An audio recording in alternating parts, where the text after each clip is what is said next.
All right, guys, so this is something I kind of wanted to talk about for some time, but it's just been interesting watching this man this season. So, the Wizards and Nets played tonight, and Russell Westbrook went crazy at 41 points. He was balling. Him and Bradley Beal came up clutch in the end. I mean, they hit back-to-back threes to steal that game from the Nets, 147, 146. That was insanity. And before we get to the man I want to talk about in this video, Russell Westbrook, of course, let's talk about the Brooklyn Nets for a second. Yeah, Brooklyn defensively is an issue, and I know a lot of people are overreacting and stuff. Listen, when it comes to offense, nobody's worried about Brooklyn. You got KD, you got Kyrie, you've got Harden. Nobody's worried about them as a unit. Come playoff time, with the game on the line, you can put the ball in any of these guys' hands, and for the most part, you can at least trust them, okay, to make the shot, because they're three of the best offensive players in the league, okay? So we're not worried about them scoring offensively. Defensively is the issue.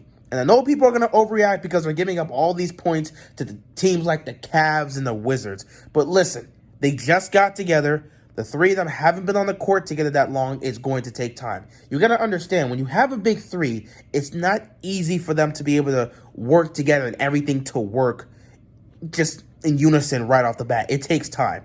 As a Miami Heat fan and as a person who lived through the Miami Big Three era, it takes time. Our Heat squad didn't just get off right off the bat and was able to click like that. No, it took time. We were slow starting off because it takes time to build that chemistry. Let's take a proper look at the Nets right before the playoffs. Like, come playoff time, let's actually see how they are doing. Now, if defense is still an issue by playoff time, then yeah, that's something you have to worry about in terms of them winning the championship. Because offensively, they're good enough to take down every team in the East, including my Miami Heat. Though I would love to see Miami in a 7-game series with them, because defensively, I like our chances defensively. Offensively, we cannot match their output. So we would really have to kind of like zone in on defense, and that would definitely be an interesting matchup. I would like to see it. I'm not saying we would win. Obviously, the Nets would be favored, but I would definitely like to see that. But let's just see the Nets come playoff time and see how that goes. If they're truly a problem defensively, they're not winning the championship, because whoever comes out of the West, which will most likely be the Lakers, they're not beating that team. So let's see how the Nets are defensively once these guys have gained a lot of chemistry and work together as a unit. Let's not judge them right now because, again, they still just got together. They're still trying to work that out. And, KD, Kyrie, and Harden haven't been on the court together for that long. So let's wait for that. But now let's get to the man we're actually trying to talk about here, Russell Westbrook.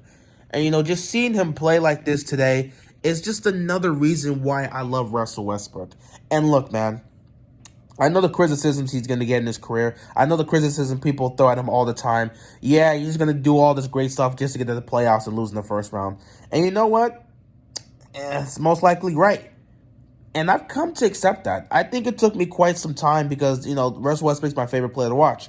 And it took me some time, but I came to this conclusion a long time ago. Probably, 2017, 2018. I don't know. I came to this like years ago, where I just came to the realization that Russell Westbrook's legacy is not going to be about winning. When it comes to winning championships, you're not winning with him being your number one guy. You're probably not going to win with him being the number two guy. And it's probable, based on the way Russell's career is right now, it's probable he doesn't, win a championship by the time he actually retires. Which at the end of the day is fine, It's probably going to be similar to how Allen Iverson's career went, just an all-time great player, all-time great talent, doing what he's got to do, putting up great performances, but he's never just going to be able to get a championship because he's great as an individual talent, but he can't lead a team to a championship, which at the end of the day, it is what it is. And of course, people are going to throw shade because, Allen Iverson, he at least took his team to the finals. What has Russ done since, KD left him? And I know that whole criticism, it is what it is. Russ's legacy in the postseason will definitely be criticized, especially post-KD. I know it's coming. But at the end of the day, when I just look at that situation, it's not about winning when it comes to Russell Westbrook. That's just not going to be his legacy. At the end of the day, what I'm going to remember from Russell Westbrook is just how he plays on the court. For as bad as, his legacy is in terms of the postseason, one thing we can always say about this man is that he never cheated us. Every time he got on the court, he went out there and gave everything he had to the game. Win or loss, he gave everything he had to the game. Now, was it always pretty? No. I mean, I don't think there's any worse player shooting threes in the league than Russell Westbrook. A Russell Westbrook three is a migraine to the head. I mean, this guy would be freaking 15 seconds left on the shot clock, and he would just pull up for three while everybody else is trying to come back. You haven't even got a whole offense set up, and this dude's just going to pull up for three as if he's Steph Curry. I understand that. And heck, he had a three in this game where he did that too. Listen, Russell Westbrook, we understand, he's had some ugly moments, but at the end of the day, he never cheated us. He left everything he had on the table. He did everything he could to just try and help his team win. And again, was it always positive? No. A lot of times what he did was negative, and people can definitely criticize him, especially in the postseason. But hey, he played the way he felt he needed to play. We'll criticize his legacy in terms of winning championship and how he failed to accomplish that, or failed to accomplish anything post KD.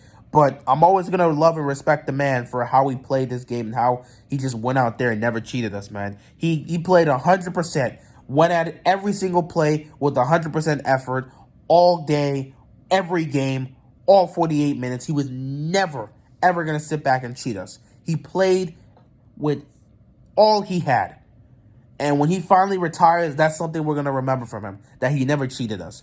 Yeah, he never won a championship. And yeah, in terms of the playoffs, he never did anything after KD left him. But you know what? Not every all-time great player, or at least not every Hall of Fame player, is going to come out there and win a championship. Allen Iverson never won a championship. But you know what? He never cheated us on the court. He gave everything he had left. Everything he had, he gave it to the game, man.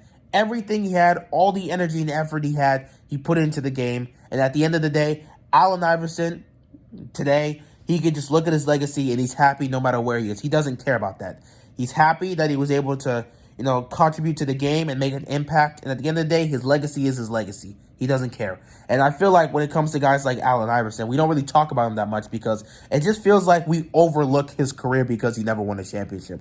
When he had such an impact, and he was one of the few players that gave everything he had to the game.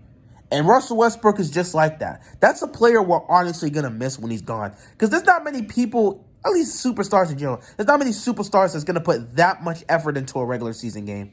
Heck, we talk about how Kawhi Leonard sometimes is just not even trying in these games. This is how it is. A lot of these superstars, they're just not going to put 100% effort in a regular season game, which I'm not saying that they should, especially if they have championship aspirations. But, for a guy it would be nice to see more superstars at least put more effort in the regular season to at least show that they actually care. I understand we've gotten to the point where the regular season just doesn't mean anything. It's all about the postseason. I understand that. But, just seeing a guy like Russell Westbrook is so refreshing because even though, he's a headache, and in terms of winning with him, in terms of winning a championship, you don't see it happening. But, man, he never cheats you. He never cheats you. He goes out there on the court and does everything he can. He leaves everything on the table and plays with 100% heart, 100% effort. And at the end of the day, he walks off that court with whatever the result is. Win or loss, he can live with the result as long as he did everything he could. And I appreciate Russell Westbrook for playing like that. Not many superstars are willing to play like that anymore. And not many superstars will even try to play like that in the regular season. Which, it's unfortunate, but it is what it is. That's just how the game is. But yeah, good job for us, and congrats on the win today. The Wizards are still trying to figure this situation out. It's really bad. I just hope they figure something out and they can get it together because Bradley Beal has been doing so much. It's crazy to see Bradley Beal have to go out there and drop 30-plus points a game and then have the team just lose in an embarrassing fashion. The man will drop over 30 points a game and we would lose by 15. That doesn't make sense. That doesn't make sense. Bradley Beal dropping all these great games and it's nothing. I mean, the guy's dropping 50 points, the team still loses. It don't make sense. It really don't make sense. So, yeah, I just hope the Wizards figure something out with this whole situation with Russell Westbrook and Bradley Beal. I believe Westbrook's now completely healthy, so maybe, this game and this win can help spur something for the Wizards.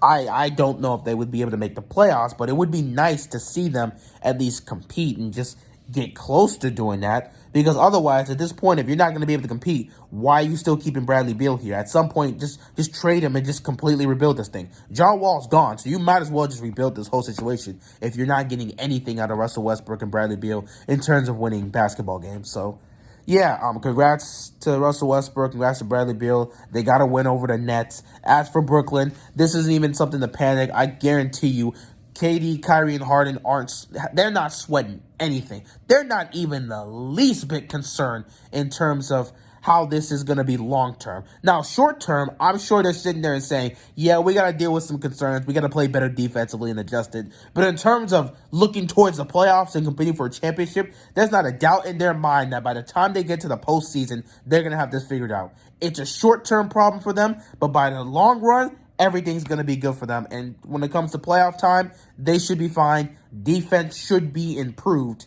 And everybody should be gearing up and ready to go on a playoff run. So if I'm Brooklyn, I wouldn't really worry about the defense right now long term. Short term, yes, this defense has to get it together, and you hope the chemistry between KD, Harden, and Kyrie can work on the defensive side. Offensively, we ain't got to worry about that. But defensively, KD's a really good defender.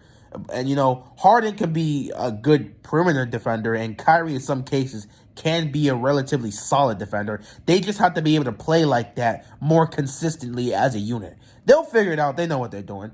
But other than that, yeah, man, Russell Westbrook, always going to be one of my favorite players, man. One of my favorite players to watch. I love the guy. I love his passion for the game. I love how he never cheats us.